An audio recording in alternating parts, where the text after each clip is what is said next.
Shalom. First and foremost, I'd like to give all praises, honor, and glory to Yahweh, Bahashem Yahushai, Bahashem Kakwadash. Double honors to the elders and the apostles of Great Millstone that rule well, and peace and salutations to the elect of Israel. To you I say Shalom.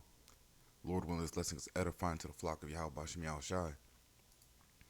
Now I want to do a quick lesson on these so-called balloons that's being spotted all over Babylon, man. All right. So the major news of this week was basically Moab, or the so-called Chinese, had a spy balloon, allegedly had a spy balloon hovering over the U.S., and the U.S. just shot it down while it was over the ocean, right? Now, when you watch the media and things of that nature, they tell you that it's a satellite spy balloon that China is using to collect data, but you can't trust Esau, right? Speaking as a man, I truly believe that these so-called spy balloons are really satellites. I remember, I think a couple of years back, SpaceX was allegedly launching a bunch of satellites attached to balloons. I believe this is U.S. equipment, but that's why they shot it down over the ocean so civilians couldn't see them up close, man. All right, because we know Esau lies about so-called space and what it truly is, right? So, he's lying about having satellites outside of the upper atmosphere. It's impossible, right? So these are just regular satellites attached to balloons, man. These aren't so-called spy devices, man. Right? Satellites are real, but how high they go is a lie, man.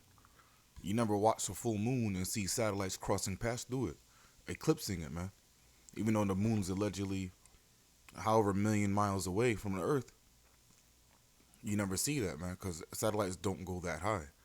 All right, but it's through the spirit that this is becoming news as of this time, because last time orbs in the sky was popular among the mainstream media was during the time of World War II. But during the time of World War II, those were actually chariots, man. All right, back in World War II, they were called I think ghost planes and Foo Fighters. Right, so these orbs in the sky would appear every time there was a battle during World War II. Not every single time, but a lot of the time there was a battle in World War II. These orbs in the sky would appear, and they were referred to as Foo Fighters. All right, and we're coming in a time of World War again, man. We're coming into the times of World War III.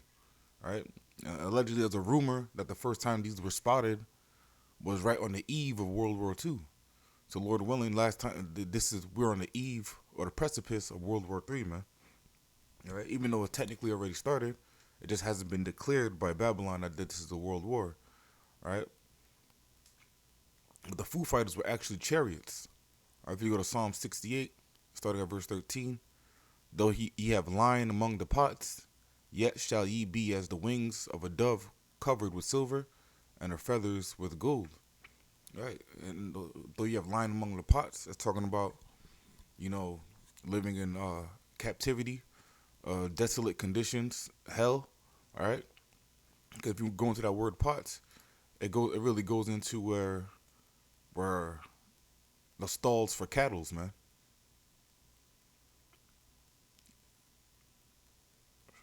A double stall for cattle, or also a two-pronged hook for flaying animals on a hook or pot. All right, so it talks about living amongst these other nations too. Because what does Esau call Salakia? What does the Lord call Moab, man? The Lord calls Moab his washpot, man. Psalm 68:13. Though ye have lion among the pots, yet shall ye be as the wings of a dove covered with silver, and her feathers with the yellow gold. Right, just talking about the chariots, man. Because we know the chariots have to be made of some sort of metallic substance, right? But it can't just be some ordinary substance that you find on Earth, right? It can't just be silver and gold, because the way that these chariots move, the way they maneuver, the elements they traverse through, it has to be a high level material, man. All right. So Esau tells you lies that they have a chariot in possession. That's a lie, man. Talking about chariots in Area 51. That's a lie, man. Esau doesn't have any chariots of the Lord in his possession, man. All right, because why would shot it? Why would shoot it down? It can't run out of gas, and an angel abandons it, man. Esau's a deceiver, man. Psalm 68:14. When the Almighty scattered kings in it, it was white as snow and salmon. All right, because again, just like in World War II, in the ancient world, in times of war, that Jake was going through, man. When Jake was right with the Lord, he would send chariots to help fight and help defend Israel, man. He, so he used these vehicles to scatter kings in it, all right? And it was white as snow and salmon, or salmon, because in the daytime, what do chariots resemble clouds, man. All right, they're pure white, and what Exodus say that at night it became a pillar of fire. All right, if you go to Revelation chapter 1, Revelation 1 and 7, behold, he cometh with clouds. Right, that's not talking about Yahweh. That's talking about Yahweh Shai, but that's not talking about Yahweh Shai literally riding a cloud like Goku rode a Nimbus cloud. No, he's talking about the fathership, man. Behold, he cometh with clouds, and every eye shall see him, and they also which pierced him, and all kindreds of the earth shall wail because of him. Even so, Amen.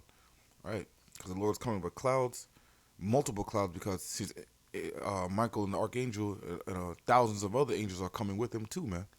For this last great war, man. Right? So again, the scripture sometimes refers to chariots as clouds. It refers to them as chariots. Refers to them as whirlwinds. All right. Psalm 68, 14. When the Almighty scattered kings in it, it was white as snow and salmon. Or salmon.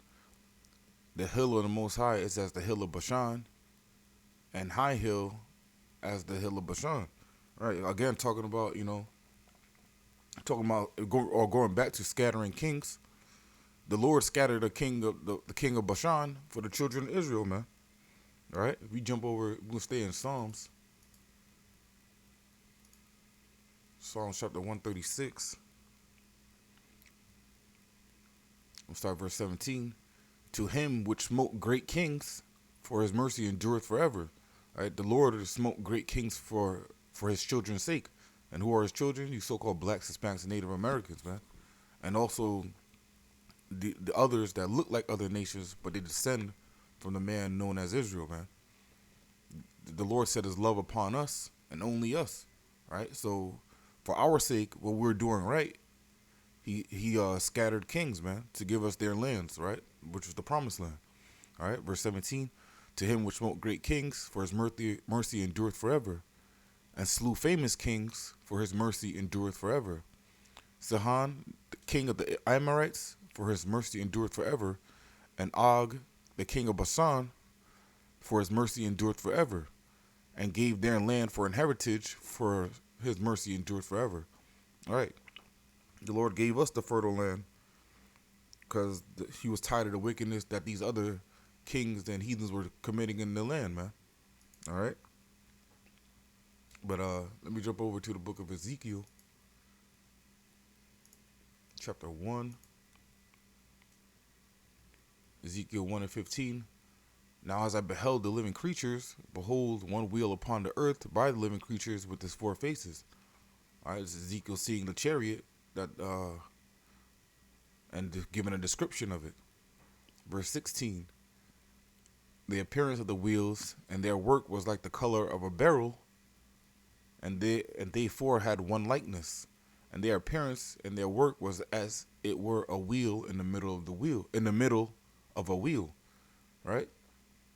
Now there's some images of these so-called Foo Fighters, which really are chariots, but it looks like a wheel in a wheel. All right, but this is that obviously a artist's rendition. But how did they describe, or how did they show the so-called Foo Fighters as, man? If you can see it, there's a little like a ring around the orb, right? It's almost like so-called planet Saturn. All right. It's a wheel, which is the orb's circular orb in the middle of a wheel, which is the ring uh compassing the orb, man. All right. I wanted just better actual photos. It's hard to see because this is from the 1930s and the 1940s, so it's really hard to get a clear depiction of them. All right, compared to now, man. But even in this one, you can see like a little halo light around. That's not really a good one, but you can still see it, man.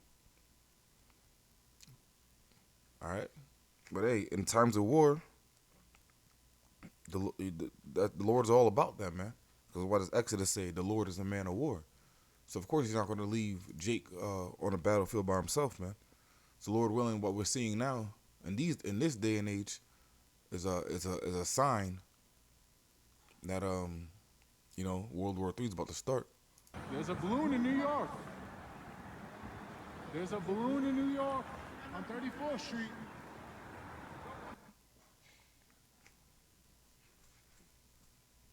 We're coming to that time, man. All right, let me jump over the book of Amos, chapter 9.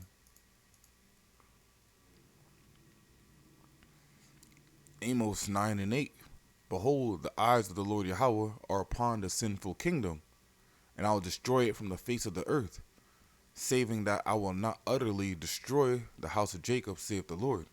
All right, the eyes of the Lord are these chariots, man. The chariots and the angels are messengers of Yahweh Bashim Yahushai, right? They bring messages to people, and they send messages, and they bring back not messages but reports to Yahweh Bashim Yahushai, man. They're like scouts and messengers and scouts, man. So the eyes of the Lord are upon the sinful kingdom. Really, this is talking about Jake, but through the Spirit, it could be talked about Babylon, because Revelation 17 describes Babylon as the mother of harlots and abominations. So America is the sinful kingdom, but Jake is the sinful kingdom too, man. All right, 2/3 of our people are wicked, man. All right, and I will destroy it off the face of the earth. America is going to be destroyed off the face of the earth, man. All right, and 2/3 of our people are going to be destroyed as well. All right, saving that I will not utterly destroy the house of Jacob, meaning 1/3, the elect, and 1/3 are not going to be destroyed. The word utterly means completely or absolutely. All right, the Lord's going to destroy Jake too, man. All right, the majority of our people are going to be destroyed by the Lord, man. But not utterly, man. They're going to be reborn in the kingdom through the groins of the elect, man. All right. But the eyes of the Lord are those chariots, man. We go to Zechariah chapter 5. Zechariah 5 and 1. Then I turned and lifted up mine eyes and looked, and behold a flying roll. And he said unto me, What seest thou? And I answered, I see a flying roll. The length thereof is 20 cubits, and the breadth thereof 10 cubits. Right? What Zechariah was seeing is a chariot, man, but he described it as a flying roll. When you look at a roll, man, it's circular. It's circular, man. You see a flying roll, man. Verse 3. Then said he unto me, This is the curse that goeth forth over the face of the whole earth. For everyone that stealeth shall be cut off as on this side according to it, and everyone that sweareth shall be cut off as on that side according to it. All right? This is the curse that goes over the face of the whole earth, man. These chariots are truly everywhere, man. This is why you're seeing reports and sightings of them from all nations, man. All right? But where are the majority of the sightings? In Babylon, man. Verse 4, I will bring it forth, saith the Lord Yahweh of hosts. And when we go to that word host, it means armies, man. The Lord is a man of war, man. He's the Lord of hosts, the Lord of armies. All right? Chariots are part of his army too, man. And it shall enter into the house of the thief. The house of the thieves being, America, Babylon, man. And into the house of him that sweareth falsely by my name, and it shall remain in the midst of the house, and it shall consume it with the timber thereof and the stones thereof. Right. And this is the times that we're coming into, man. Even if even the because propaganda is a tool of war, right? Propaganda is a huge tool of warfare, man. Right? You really can't have war without propaganda. You gotta control the people's minds to believe that that there's an enemy and you're fighting against them. So when you say that there's spy balloons from China over America, that's propaganda. You're inciting, you're making the people be okay with the war. So what's a lot of people gonna say? Oh, China is spying on us, yada yada yada. We need to pay them back. We need to do this. We need to do that. But truly, Babylon spies its own citizens. Babylon kills its own citizens, and China doesn't need spy balloons to spy over us, man. Salaki, not us, but I should say Babylonians, right? Because what all the servers and the apps of for TikTok is hosted in China. So any information they truly need, they could just get it from there. People tell their whole lives on TikTok, man. There's one trend going around where it says basically show a video of the room you're in, and we'll see if there's any spirits in there.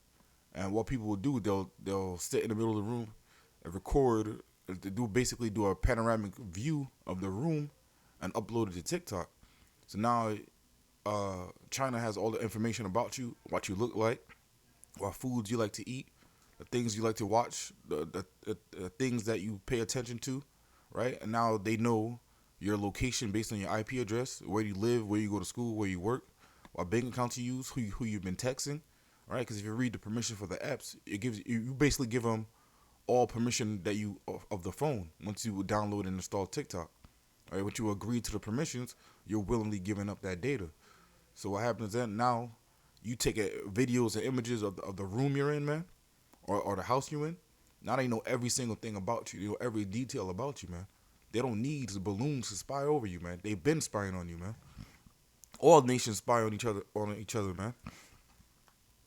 There was a alleged hacker, right? Who allegedly hacked. I forgot what he hacked,